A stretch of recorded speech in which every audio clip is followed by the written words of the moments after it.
Hey everybody, and welcome back to Thursday Thermal Takes, the show where we, Stone Ocean, the hottest of takes to you on the most Jolyne of Thursdays. Today we'll be talking about Jolyne Cujoh and why she's one of the best female protagonists, as well as why other female protagonists usually suck. And all the haters will be crawling out of the woodwork to tell me why I'm wrong, or quote-unquote misogynist, or just as bad as Andrew Tate, or other bullshit like that. But in reality, Jolyne just does what other lady mains don't. But before we get into that, please be sure to like and subscribe to the video. Leave a comment down below telling me what you think about this take. Definitely helps me with the algorithms and definitely puts food on Editor Chan's table. She needs a lot of food and probably a new table and lots of other things. So anything helps. Just liking and everything, that all helps. Also be sure to follow me on Twitter at twitter.com/proantagonist2 for future updates because I cannot make community posts to the channel as of yet. Part 6 Stone Ocean is an absolute banger of a ride, ending nearly a 2.5 year JoJo drought. And as I had said in a prior video that I made this spring, Part 6 has me wanting so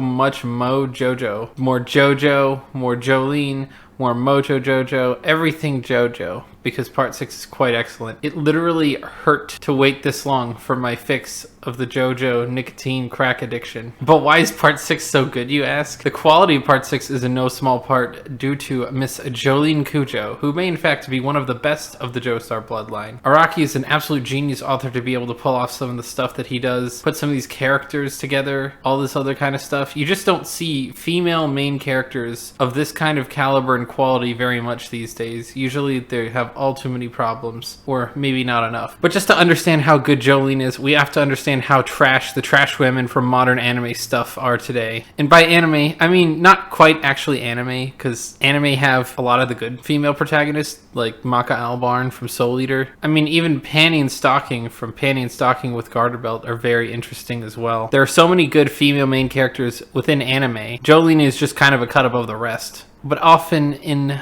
the real world, where people watch real garbage American cruddy stuff, maybe I'm blasting American content too much. Oftentimes in this Western culture, a woman character isn't very well written because she is what is called a Mary Sue. Mary Sue is a term used to describe a fictional character, usually female, who is seen as too perfect and almost boring for the lack of their flaws. And usually these kinds of characters were written to make an idealized version of the author. And oftentimes this term came about because of fan fiction in particular. Additionally, there are some who write what I'm going to refer to as a feminist icon character, whose secondary purpose after being protagonist is to become an ideally strong independent woman, a bland role model, or something to outright reject femininity. We see lots and lots of women like this in all kinds of different things, but I think I'll go with 3 major examples of relatively recent American female protagonists. The first one that should probably come to just about everyone's mind is, of course, Rey from the Star Wars sequel trilogy, episodes 7, 8, and 9. She is kind of an awful character in that she doesn't struggle with anything, it seems like. I mean, there are struggles throughout the movie. It's not that the plot was completely garbage, even though I wouldn't say that the plot was anything great. Rey didn't seem to have any kind of struggle with anything. The Force just kind of came naturally. She fought a Sith Lord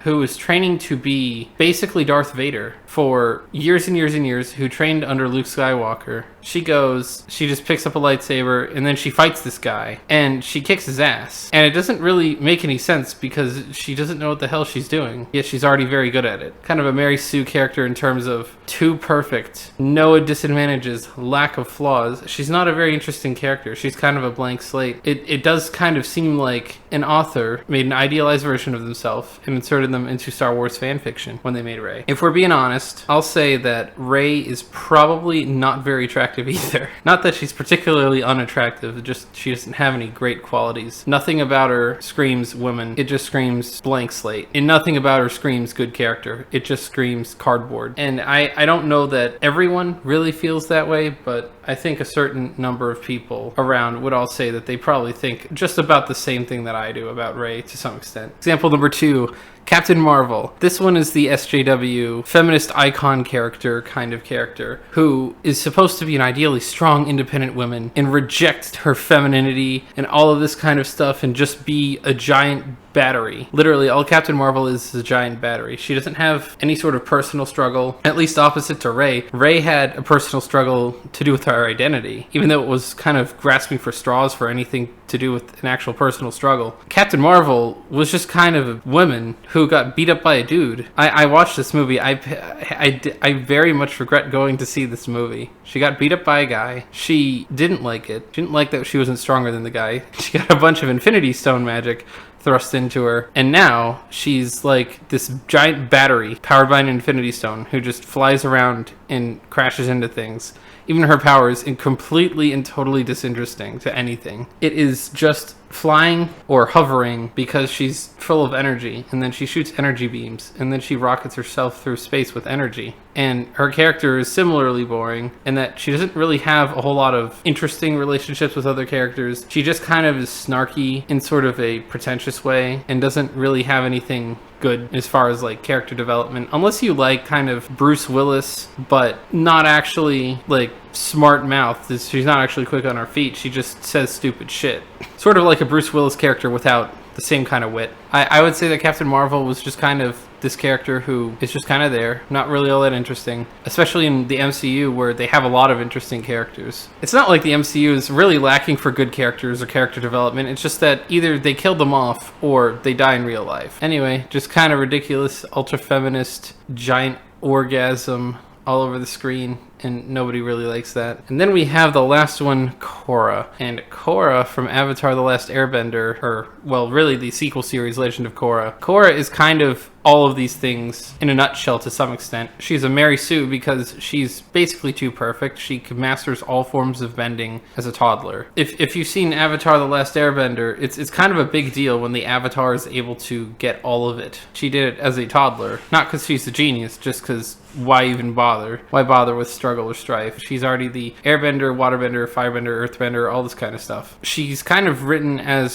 sort of an idealized woman trying to fight all of the political issues and all the stuff in her day, being incredibly awesome at doing it. Doesn't really require all that much help. I mean, I think there's other characters in the show, but it just seems like Korra being kind of hissy fit, sort of arrogant, sort of bitchy, sort of whatever the whole show. Not really anything interesting. I mean, there are some aspects of the show that are a little interesting, but it's a far cry from where the prequel series or the former series was to that. Although one thing is definitely true though, she's not boring, she's just annoying. But anyway, these are only 3 major examples of fairly recent female protagonists who have come to dismay audiences worldwide. Rey and Captain Marvel, plus Korra. They're pretty telling of a serious storytelling and character design problem outside of just fan fiction, and it does seem to primarily come from the idea of I am Wham and hear me roar. And I mean, it's not that you can't be feminist, it's just that feminism doesn't translate well when it's really boring and just kind of feminism for feminism's sake. Now, on the contrary, we have Miss Jolyne Cujoh, who is absolute fire. She completely turns all of the above issues to dust while still being a strong female lead and an absolute Chad lass. 1. Jolyne is not overpowered by any stretch of the imagination. She has real struggles in Stone Ocean, constantly has to rely on friends, but is still able to do the whole JoJo-y thing, where she goes, she's able to use her brain, she's able to use the situation, and she's able to make something out of it. And honestly, that's kind of good. You don't want stupidly overpowered protagonist who has no struggles. She has her own personal struggles. She's definitely got a lot of nuance to her character. She's very interesting, she's very fun. She doesn't really sacrifice both her natural and her feminine tendencies, but is still determined to save her father and bust out of that damn prison. For one, I would definitely say that her overall horny nature is probably a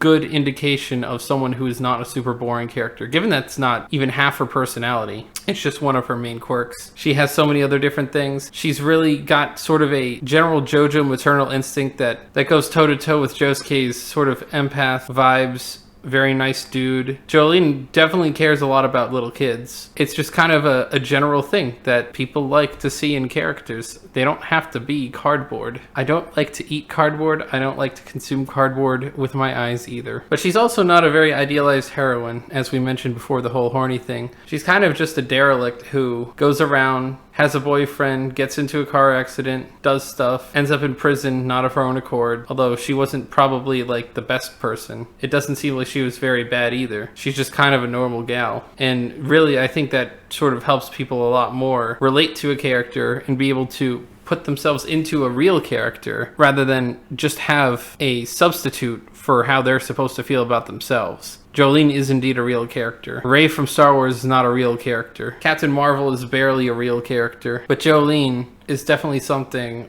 worth protecting with your life. End to rant about feminist dumb characters, but I will never stop ranting and raving about how excellent Part 6 is and how excellent Jolyne is. And we will be seeing a lot more of that in the coming months. Hopefully, we get more in the near future. I don't know how long it's going to be, but it's going to be some time. And with that, I will see you all next Thursday.